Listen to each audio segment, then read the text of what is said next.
Benaniyah, the Battle Axes of the Most High, coming to you with another Fervent Friday class. All praise to the Most High for us having a glorious new moon celebration. Had a good time. All right, this week's Fervent Friday lesson is Envious Eyes on Our Prize. Envious Eyes on Our Prize. Usually I give a couple of minutes to come in, but the way the job been working doesn't even give me that opportunity to do that. So select set up the secondary screens here. Shalom, shalom. Akwab Jannah. I pray all has been well with you. Regards to it, so I'm gonna get into this class here.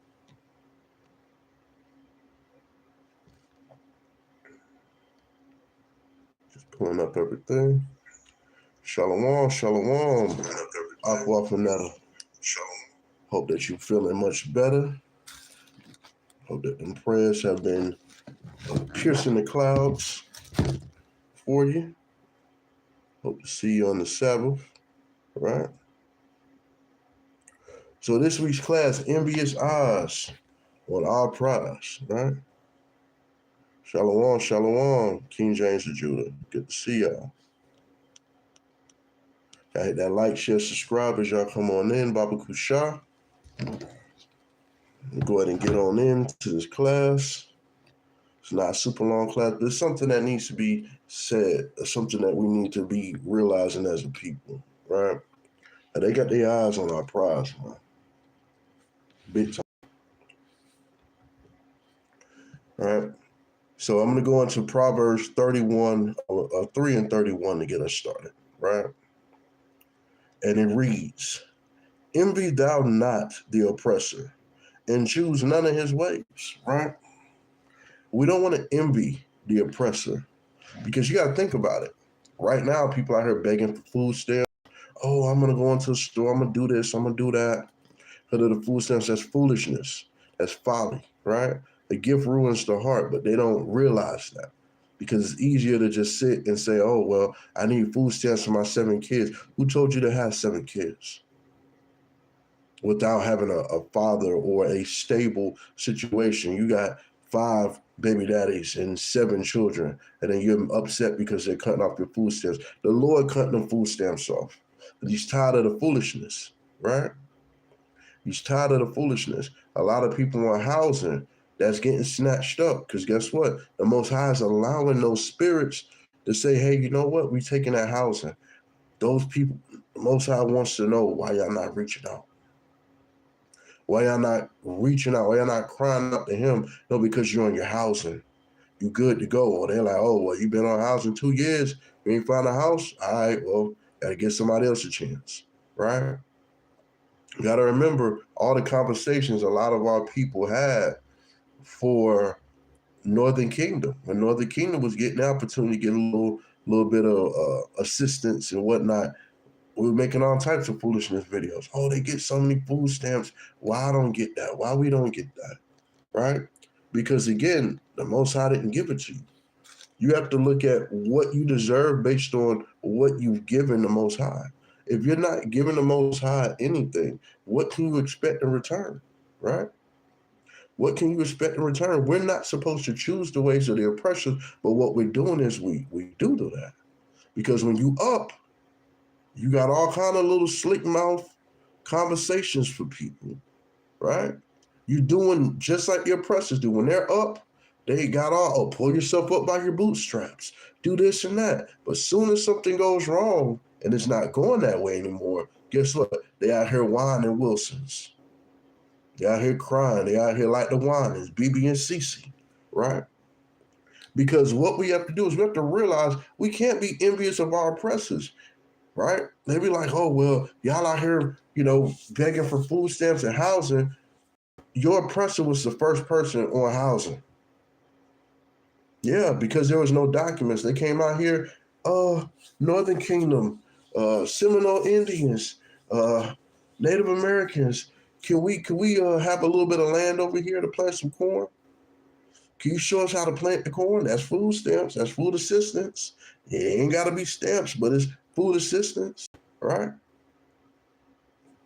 Now they hit it on reservations. Now they got you looking like you the poster child. They were the first ones begging. We ain't got nowhere to go. Help us, we're lost. But now when we ask for assistance in a country that was stolen from our people, now we're begging. Oh, so we got to make sure we're not choosing none of their ways, right? There's nothing wrong with working and having a job, being able to provide for your family. Oh, well, I can't do it. I got this and that. A lot of times people don't want to take accountability. I didn't make the best decisions. So I still need to figure it out. Because what did they say? Hey, you got 7 kids by too many men. You don't qualify for food stamps or housing or nothing. You can't give your kids away. We got their names. We got their socials. So if anybody else try to pick up the tab on the kids, we telling them no to. What you gonna do then? That's the thing. Oh, I'm gonna have me a baby with an athlete, put them on child support. That's the foolish way. I'm gonna get a ball and put them on child support. That's foolish. This is what our oppressors did, right? This is what our oppressors did. Go over to Proverbs 24 and Proverbs 24. But it's getting out of control. I see all kind of videos, people willing to enrich their freedom, their life, the livelihood of their children because they're not getting food stamps. Who told you to eat up all the food? Who told you to sell your food stamps for bundles of hair? And all the foolishness that our women get online and brag about. Oh, I came up, I did this. I came up, I did that, right?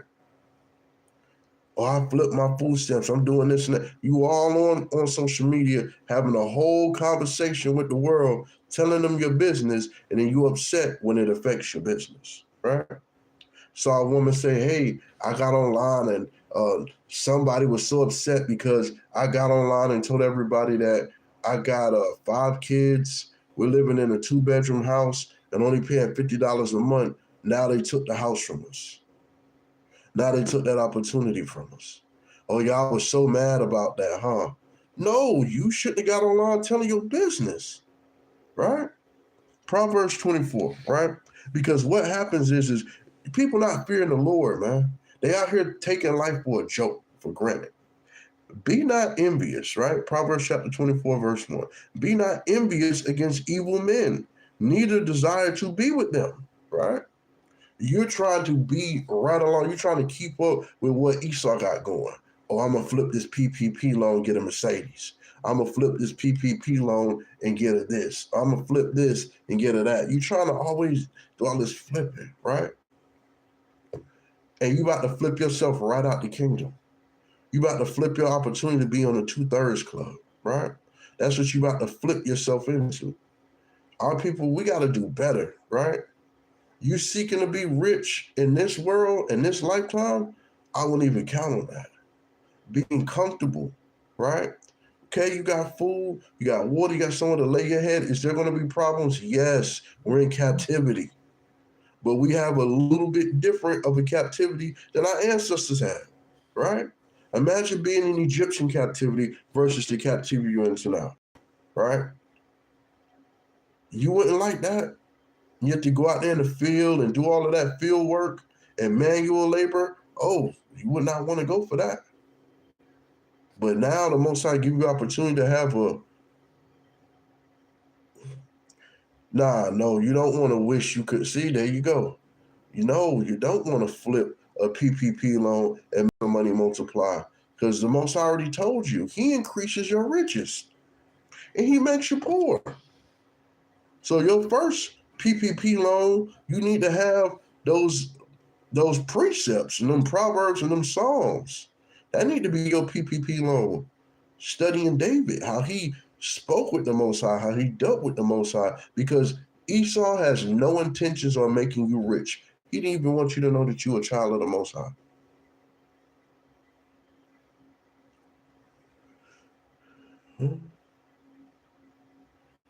What do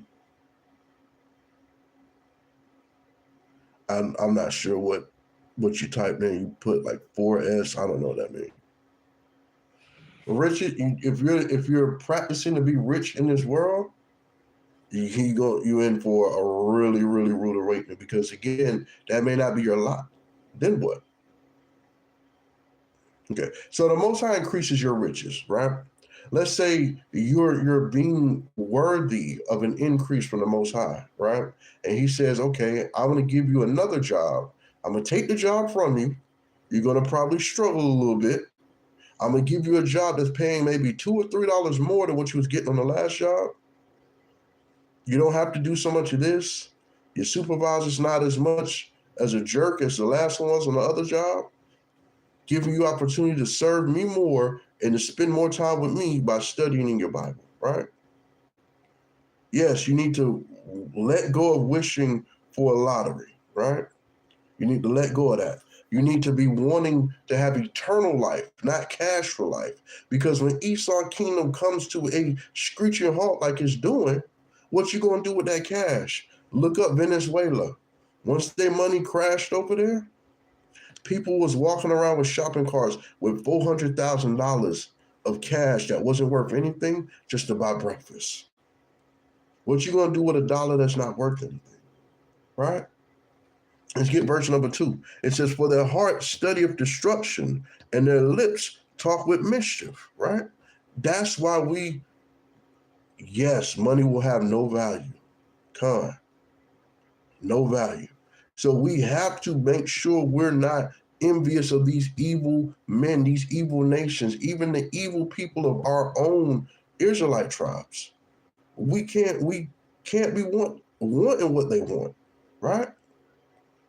It's like the brother who decided, hey, I want this Babylonian garment. I want this gold and silver. I'm gonna bury it under my tent. And guess what? The book of Joshua says, got his whole family killed, stoned and burnt.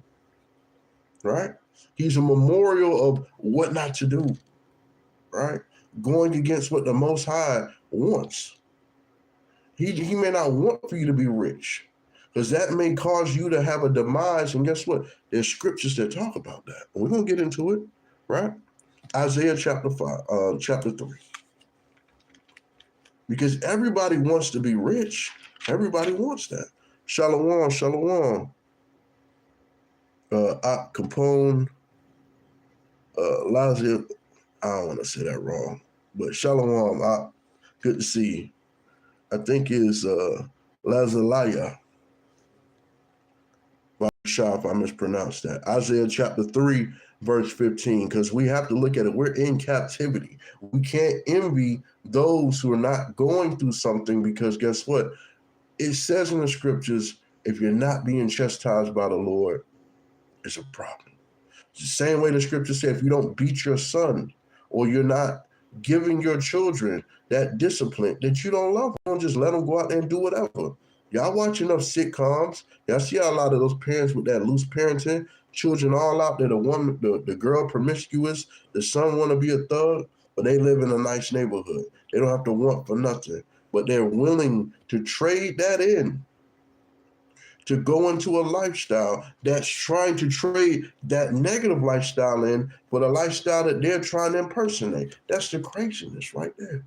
That's straight madness, right? The book of Isaiah chapter 3, verse 5, right? And it says, and the people shall be oppressed, every one by another. This is what happened when you choose to envy your oppressor and you start to choose their ways, right? When you start to do that, shalom, shalom, shalom. Right? Good to see you. When you start to choose their ways, as you're warned not to do first, then you become envious against evil men. Do you desire to be with them? Their heart studieth destruction. That's what you start doing. And then their lips start talking mischief. Brings us to Isaiah 3 and 5. And it says, the people shall be oppressed, every one by another. That's when you start to have those destructive ways that they're studying, and those lips of mischief, right? Being envious of one another, right? And it says, and everyone by his neighbor. This is when we start utilizing these ways of envy, these ways of our oppressors. We start to utilize them one against each other, right? No different than the light skin, dark skin theories. No different from, oh, her hair is longer, mine isn't. Any kind of way for us to be pit against each other, like the Willie Lynch theory, right? Anything that they can do, the scriptures are warning. When we're in sin, we're most likely going to go through this if we're not careful, right? And it says, by his name, it says, the child shall behave himself proudly against the ancient, right? Now they sagging. You can't tell these young brothers or young sisters nothing, right? They start to behave themselves proudly against the ancient. You can't tell me nothing. You see the videos, they smacking the grandma in the face, they smacking the grandfather, they fighting with their family. For what? For what? Right? They're behaving proudly against the ancients, right? And the base against the honorable. They want to know so much, they don't know nothing. They think they know something. They go out here and get put in a trick bag by Esau. Now you got to pay for it. Now you stuck on it.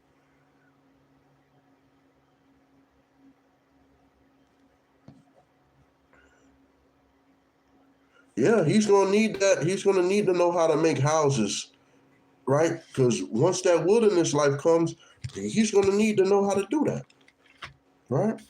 Paul was a tent maker. So these are jobs that we need to learn. Everybody needs to know a skill. This is why tabernacles is so important. Knowing how to put up a tent, how to break down a tent quickly, right? It's no better. It's no different than doing a fire drill. You got to know how to do that. I tell my children, hey, boom, let's get the tent up quick. What if it's rain, inclement weather? We need to get inside the tent quickly, right? Standing around looking, guess what? That's not going to help you get in the tent quick, right? Breaking down your tent fast. What if you have opposition or enemies that's coming towards the campgrounds you in? You don't want to lose your only source of shelter. You need to, boom, we need to be able to break that down, get it in the bag quickly, get up out of it, right? These are things that we're going to have to practice for Jacob's trouble, right? We're going to have to practice these things, right? Shalom, shalom, as y'all come on in, right? Baba Kushah, hit that like button as y'all come on in. Help spread the word of the Most High to the four corners of the earth. We're going over to Micah chapter 7, verse 6, right? Because now what we read in Isaiah 3 and 5 was showing what happened when those seeds of envy of the oppressor, and then choosing his ways, once they get broken in, we start treating our brothers and sisters and children and ancients any kind of way. The Most High's not going for that. That puts us all in sin. We can't grow like that as a people or a nation, right? We can't do that. Envious eyes is on our prize. If they teach us the foolishness, because Esau don't mind being cutthroat with Esau. We see it all the time. Old boy was up there talking, he wasn't talking no more, right? Hit him between the mother and the lover, skeeting like a ketchup bottle, right? Got him out of there. As soon as we didn't have any kind of way to feel some kind of way about it or be sympathetic towards it, guess what? They started showing up on our campuses of HBCUs, threatening the students, threatening us because we weren't sympathetic in regards to something that got nothing to do with us, right? Nothing. Micah 7 and 6, let's look at it. It says, for the son dishonored the father. Well, why are we here, right? Because we just read in Isaiah 3 and 5, the child shall behave himself proudly against the ancient and the base against the honorable. So we're stacking it up, right? Micah 7 and 6 says, for the son dishonored the father. The daughter rises up against her mother. The daughter-in-law against her mother-in-law. A man's enemies are the men of his own house, right? And the problem is why are we in this position? Because we envy the oppressor, we're choosing their ways, right? We're envious against evil men, we're desiring to be with them or like them at that point, and our heart is studying destruction, and their lips are teaching us how to operate in a realm of mischief. We start to treat each other any kind of way. The children start to act proudly against the ancient and those, right? But again, if the Most High, he knows your whole outcome, sis. So if he feels that you don't need to win the lottery because you're not going to make the best decisions with the money, he ain't going to give it to you, because why would you give something to a child that's going to destroy them? The Most High loves you more than that, because he knows that money may take you away from him. It may not happen in the first month. It may not happen in the first year. It could happen 5 years down the line where you just feel like, hey, I got so much money, so much investments, I don't have time to do the Day of Atonement. I got a business lunch. If I don't go to lunch with these people, then I'm not going to be able to get this multi-million-dollar return on my money, right? But that's the whole point. You want to start gardens, ask the Most High to help you start gardens. You don't got to be rich to do that. He could put you around people who may be running gardens and may teach you how to take that to a whole nother level without you having to put money up in regards to it. Because the thing is once you have all that money, it puts a spirit on you. I'm telling you. Back in the world, I used to sell drugs. I know how much it is. You got money everywhere else. You start to get paranoid. People only around me for my money. People only dealing with me for my money. Everybody starts to come to you because guess what? That spirit, that money is most likely blood money. It's off the backs of our people. It's off the blood of our people. The riches and glory that you want is in heaven. If the Most High needs gardens, he's going to grow that. But guess what? He's about to destroy where you reside in. So what good are those gardens going to do when there's nuclear fallout? That's choking those plants out. All that work for what?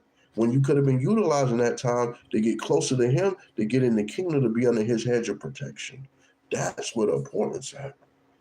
And I get it. There's nothing wrong with wanting to plant those gardens and whatnot, right? You will get your opportunity, but guess what? If you do the right thing, you'll be able to have your heathens to actually plant all the gardens you want in the kingdom, right? Fixing these things on earth. But that's what needs to get fixed, right? That's what, because soon as you, matter of fact, I'm about to go into something right now that's going to explain why planting those gardens and having things right now may not be beneficial to our nation, right? Go back to Isaiah 3, right? Go back to Isaiah 3, Bible Kusha, and go to verse 12, right? And it says, as for my people, children are their oppressors, and women rule over them.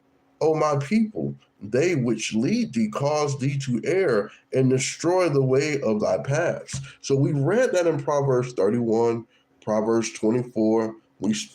We see how the envying brought us to that point. We see how the children got out of control. We see how we started treating everyone all out of control in Isaiah 3 and 5. We see how in Micah 7 and 6, a man's enemies of his own house, of his own people, the son dishonoring the father, the daughter against the mother, right? We saw how all of that came, right? And then it says, as for my people, children are their oppressors. How they oppress? Because when they start to rise up, and the parents start to say, okay, I don't want no problems. Okay, I don't want that to happen, right? Let's look at Psalms 55 and 3. Let's look at it, because we got to see what the cause and effect of not keeping our eyes on the prize of the Most High, right? The envious eyes, anything they can do to get you from concentrating on the Most High is what they're trying to do. They try any and everything. Hell, they done put Monopoly back on at McDonald's. They got you buying up, running your sodium through the roof, buying all them French fries for you to get the same pieces over and over. Here's a free soda that's going to run up your sugar, have a free this, no. You want to make sure you're doing what needs to be done to make it into the kingdom. That's the most important thing on your to-do list, is to make it into the kingdom of the Most High, right? Psalms chapter 55, and we go into verse 3. It says, because the voice of the enemy, because of the oppression of the wicked, for they cast iniquity upon me, and in wrath they hate me, right?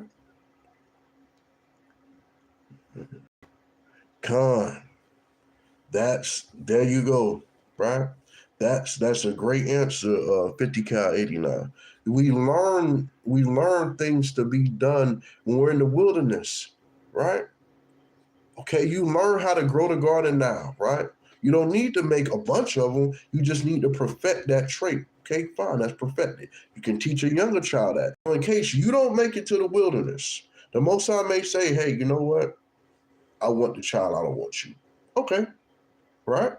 That can happen. That's not saying you won't make it to the kingdom. You just may not see the wilderness. But you need to have enough built up, like credits, to get into the kingdom.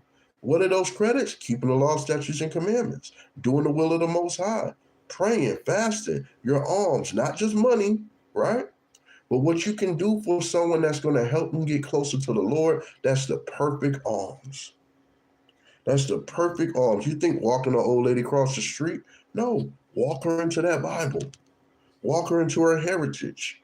Most High may say, and relight that flame, and she started to make sense. This is why I don't wear no pants. I always wear dresses. I don't like going to church on Sunday anyway. She starts to see things. Guess what? The Most High may say, you know what? I'm going to just erase some of that sin off because I've been wanting her back, and you did a good job of bringing her back to me. All praises. That might help you right there make enough for the Most High to say, come on there. Come on there. That don't never think that your arms are going unseen by the Lord, right? Never feel like that. But you want to make sure that we have this understanding because they're going to try and take your Bibles. They're going to try and take the word of the Most High. Digitally, physically, they're going to try it. So you're going to have to know a lot of this stuff by memory, right? Because again, the voice of the enemy, the oppression of the wicked, they cast iniquity upon us. So they cast the sin on us. How? By getting us to envy them, to start to learn their ways, to start treating each other any kind of way. Our children get out of control. Our nation gets out of control. We're stuck back in sin. We're oppressing one another, right? Now we're all, guess what? They're wrath at that point. They show you how much they hate. We taking the food stamps. What you gonna do about it? What you gonna do about it? Because guess what? Let's say they let you go into the store, you do all the rioting, and they say, okay, yeah, because of the rioting, we're gonna cut off the power. Now you can't cook none of that stuff you stole out the store. Now what? Well, I'm gonna just cook it on a barbecue grill. Oh, you're gonna do that? That's what you're gonna do? Okay, no problem. So now you think people who can't cook the food gonna just sit there and watch you cook on a barbecue grill and not want some of it? Now you're gonna have to deal with that. The Most High is gonna keep making it be a domino effect until we come back to him and stop playing with him, man. The Most High is not to be played with. And until we can understand that and actually utilize that and get that through our thick skulls, we're gonna be in the same position over and over. And you see that wrath that they hate our people. They hate our people. They show you over and over that they do. Let's go to 1 Maccabees chapter 7 and 26. Let me show you the kind of hate that they got for us, right? Show you the kind of hate. Because they'll be like, oh, well, you know, the person that's in charge. No, the Most High put that person in charge, right? No matter how much you don't like him, the Most High put him there. All that has to go for a reason. The Most High is in full control, right? So murmuring about all this, it's because of who's in the White House. That ain't got nothing to do with what the Most High's already got planned out. We got to see the bigger picture, man. We got to see the bigger picture because all we doing is murmuring. I put him there. What you mad about? He's there for a reason. Just let me cook, bro. Y'all stop coming in the kitchen trying to look in the Lord's pot. You're not tall enough to reach the stove and just keep burning your hands, man. The book of 1 Maccabees chapter 7, and we're going straight to it. Verse 26. It said, the king sent Nicanor, one of his honorable princes, a man that bare deadly hate unto Israel, with commandment to destroy the people. Right? And it says, so Nicanor came to Jerusalem with a great force and sent unto Judas and his brethren deceitfully with friendly words, saying, let there be no battle between me and you. I will come with a few men that I may see you in peace. This is the same thing. Let me come and look in your house. Your child told me this, that, and the third. See, the problem is a lot of people don't have their household in order. They don't have their household in order. And guess what? They'll try anything to trick your children into saying something by mistake. And when they do that, they say, oh, well, that gives me a reason. That's probable cause to come search your house, right? Your child mad because of something not going their way. So they go to school, they fabricate a story, and guess what? That Edomite going to eat it up, right? And they're going to be like, oh, well, he's one of my, or she's one of my favorite students. And I just think that something's going on at the house. We need a well check. Like, police show up at the house, catch mama or daddy not in a good mood, asking to come in. And when they're like, nah, guess what? Now it's a problem. Now it's a problem. Versus establishing the commandments that controls your house under the mighty hand of the Most High from when these children were young and making sure they don't steer away from it. If a person can train a horse, if a person can train a dog, right, to do things by just putting in the effort, and then your children out of control, you ain't care about your children. You didn't. Now, can children go off? Yep. Can a wife go off? Yep. Can a husband go off? Yes, they can. Can a horse bite you? Yes, it can. Can that dog that you got trained, can it bite you? Yes, it can. Right? But we always have to look at the effort we put forward first. Go to the book of Sirach, chapter 36, verse 9. Right? Because we got to ask for the Most High to do something to these people that are envying our prize. Right?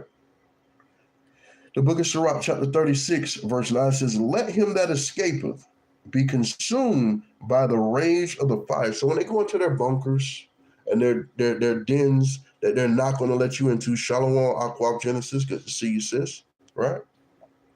When they start to go into these underground bunkers, you don't see the celebrities anymore. They stop doing the football games and the basketball games. And you think that things are boring. Yeah, because they're trying to hide out. The scripture says, let him that escapeth be consumed by the rage of the fire. So if you're in the ground, guess what? Most High willing, that fire bursts through each and every one of those bunkers, right? Oh, it's buried 15 feet under the ground. Good, closer to the gas deposits. Closer to those things that can combust, right? Closer. Let them be consumed by that fire, right? It says, let them perish that oppress the people. They're oppressing you, right? Hey, go on Prize Picks and bet on this person right here. And if they do this over under, you're going to win $100 for $5, right? That $5 that you could have been paying could have been your alms, right? That could have been something to give. The scripture says, give to a righteous man. But you giving it to Prize Picks. And you wondering why you're not winning. Oh, I lost by 1 point. Man, he missed that layup. Of course he missed that layup. They told him to. He the one who getting the prize. Just for you making a pick. And you putting money into it. That's why the NBA and these sports things look so weird now, because they got it under control, a different kind of control. It's money that's making that move, right? Go over to 2 Maccabees, chapter 1, verse 28. We have to make sure we're asking for these things. The book of 2 Maccabees, chapter 1, verse 28. Punish them that oppress us, and with pride do us wrong. Right? Are you praying that the Most High punish those who oppress us, right? Which with pride do us wrong, because they don't care how they do us. They don't care at all how they treat our people, right? Like Isaiah 49 and 26 say, feed the oppressors their own flesh. Yes, destroy them like that. Because a reason why, and I'm glad I'm to this point so I can bring out the scripture for sis, right? That was asking about her planting the gardens. This is the reason why I want to explain to you why getting that garden right now would be good. But think about the brother who lost his life because Jezebel signed some documents to take his vineyard because he was looking so nice. You think they wouldn't do that to you? Oh, Sister Barbie got the best vineyards in her neighborhood. Look at all her crops. The Lord's blessing her crops. She growing all types of vegetables. The bugs not on it. They fresh. She's able to sell them for money. She's able to trade them and do this and that. Guess what Esau gonna be sitting around saying? Oh yeah? Okay. All right. The book of Micah, chapter 2, verse 1. Woe to them that devise iniquity and work evil upon their beds. They can't sleep at night because they know your vegetables out there looking good, right? They're imagining that evil on their bed. How can I get Sister Barbie's gardens? She done learned how to grow these gardens. So the Lord done blessed her with these gardens. Esau gonna have such a covetous spirit wanting your gardens at that point, right? It says, when the morning light, they practice it. They're gonna practice how they're gonna get your gardens from you, sis. Because it is in the power of their hand. HOA say, hey, we got to take these gardens because based on where you have it in the degrees in the shade of this tree, based on the trajectory divided by what the bank said, yeah, we got to take these gardens from you. Because it's on some land that you don't really own based on these documents from 1925 that wasn't inside of the lease. I know it's in your backyard. I know it's there, right? But guess what? Esau's imagining because he has the power to come up with the BS to try and take it, right? Verse 2, it says, and they coveted fields. They're going to covet them fields. They want that because Esau, remember what one of his curses was. His hands ain't going to be able to grow nothing. He can't. That's why we out there doing all that manual labor. While we had to pick the cotton, while we had to plant the cotton, while we had to do the sugar cane, all the stuff. Why Issachar got to do the strawberries and the fruit? Because Esau's hands are cursed. So yeah, he wants you to grow that garden, sis. He wants that. So he can come snatch it up, right? And it says, and they covet fields and take them by violence, and houses and take them away. So they oppress a man and his house, even a man and his heritage. They waiting, sis. They wait and they want you to get rich. Why do you think they tax you so much? They want you to miss it one time. Oh, we sending you to prison. You didn't pay that tax? Oh, we sending you to prison. We putting a lien on everything. Your house, your car. Try and be slick. Or I'm going to put it in my family members' name. You can try it, right? Exactly. Creeping in front of your house late night. Should have gave him a warning shot. Vaga. Oh, didn't know. I thought it was zombie apocalypse. You looking a little zombie-ish out there. Sorry. Didn't know that was you, Tom. That'll teach him, right? That will teach him. 1 Samuel chapter 8 and 14, right? I want you to see something. Right? Because Samuel's sons at that time were evil leaders, and they were trying to get a king for Israel at this time, right? Versus trusting in the Lord, which was foolishness. It was folly. The book of 1 Samuel chapter 8 and 14, it says, and he will take your fields and your vineyards and your olive yards, even the best of them, and give them to his servants. And they will take a tenth of your seed and of your vineyards and give to his officers and to his servants. And he will take your men servants and your maid servants and your goodless young men and your asses and put them to work. He will take a tenth of your sheep, and ye shall be his servants. And ye shall cry out in the day because of your king, and he shall have chosen you, and the Lord will not hear you in that day. This is why we can't be envying our oppressors. This is the reason why we cannot be in this situation. This is why we can't trust them. Right? Because as much as they give, they're ready to take double back. Because they know the Most High may multiply it. They're waiting. They're like, oh, yeah, I'm going to give them this little loan. They're going to flip it, and I'm going to take it all. That's what they're waiting to do. Because we're studying their ways and don't even realize it. They put us in such of a trick bag. I'm telling you, right?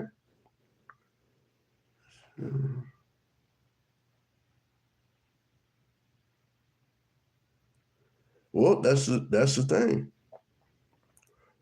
If you got to scare off the enemy, right? If you got to scare Esau off, hey, sometimes a warning shot will do, right? It will do. Because you might run out there with a stick or a bat, and they might be waiting with that gun because they wanted to take your house. Now they shoot you dead. Boom. Guess what? Now they can go to the bank. Hey, he no longer, on the deed, we want that house. Take that house from me. That's what Esau likes to do. They've been doing that. They show them doing that in all the movies. Isaiah 62:10 breaks it down, right? It says, trust not in oppression and become not vain in robbery. If riches increase, set not your heart upon them, right? If the Most High gives you increase, that don't mean turn up your nose at your people. The scriptures told us not to do that. Not saying anyone's doing that, but the scriptures are warning us of what happens if the riches did increase, right? Solomon had all the riches. David had all the conquests. You see what I'm saying? David could have been rich beyond his wildest dreams, right? But the Most High knew what he was going to do with Bathsheba already. He knew what Solomon was going to do down the line, right? Look at Job. Are you willing to go through what Job went through to get double the riches? Are you willing to go through that? A lot of people may not have done it. But the thing is we try to go through so many different ways to get in what would be a better position, and we forget that we're in captivity. You're in captivity, right? You're in captivity. Lamentations 4:17, right? As for us, our eyes have yet failed for our vain help. In our watching, we have watched for a nation that could not save us. They can't save us, man. They never could save us. They came here begging for food assistance from the same people they call savages. How do you like that? Can we have a little bit of corn? Because their English crops wouldn't grow there. It wasn't working out for them, right? The book of Psalms, chapter 8, verse 2, right? It says, out of the mouth of babes and suckling hast thou ordained strength because of thine enemies, that thou mightest still the enemy and the avenger. They are our enemies and our avengers, man. And they playing double-minded games with us, man. Here at the Battle Axes of the Most High, we say to keep these laws, statutes, and commandments, right? We'll go ahead and grab us a law, or I might get a statute, right? In regards to, all right? Get us a statute or a law here. Because we have to learn to love one another and not envy our oppressors who hate their own brother. Esau showed you off rip that he hated Jacob. Showed you that, right? I'm going to the book of Leviticus, chapter 25 and 35, right? It says, and if thy brother be waxen poor and falleth in decay with thee, then thou shalt relieve him, yea, though he be a stranger or a sojourner, that he may live with thee, right? So we want to basically make sure that when we're doing these things, that we are doing thus say the Lord. Because if we're not doing thus say the Lord, that's a problem. If we're treating our people any kind of way, that is a problem, right? And guess what? You don't have to wish more people would get out there with you, right? Ask the Most High to make you more worthy to lead more people and to bring people who are worthy to stand with you out there to actually do the work, right? It's not about what we ask for. It's about how we ask for it and the intentions in which we present it, right? Khan, all praises, all praises. Salaki, if I misunderstood what you stated, right? And that's a mighty thing of valor to want to have more soldiers to stand with you out there. And guess what? The Most High doesn't grow a rose overnight, right? Sooner or later, you will have that beautiful garden of soldiers. No. Maybe I misunderstood, but we're on one accord. All praises on that. Again, I'm Officer Ehud Bunya Sharala, the Battle Axes of the Most High, bringing you another Fervent Friday. I pray that you was edified with this lesson that the Most High put on my spirit, and basically that you take this with you. We can't lose the kingdom to stay in a pre-destroyed world, right? Tune in this evening, right? I believe either Officer Donovan or Officer Razatakia will be bringing in the Sabbath class Reverend Friday. Again, it was a blessing to be able to speak with y'all again on another day to feed the sheep of the Most High. I pray that you was edified. Kahala Yahweh Bahashim Hamashat Yahweh Shah, Barakatah Yahweh, Barakatah Yahweh Shah, Barakatah Yasharala, Akim Wa Agwatnium, Shalom.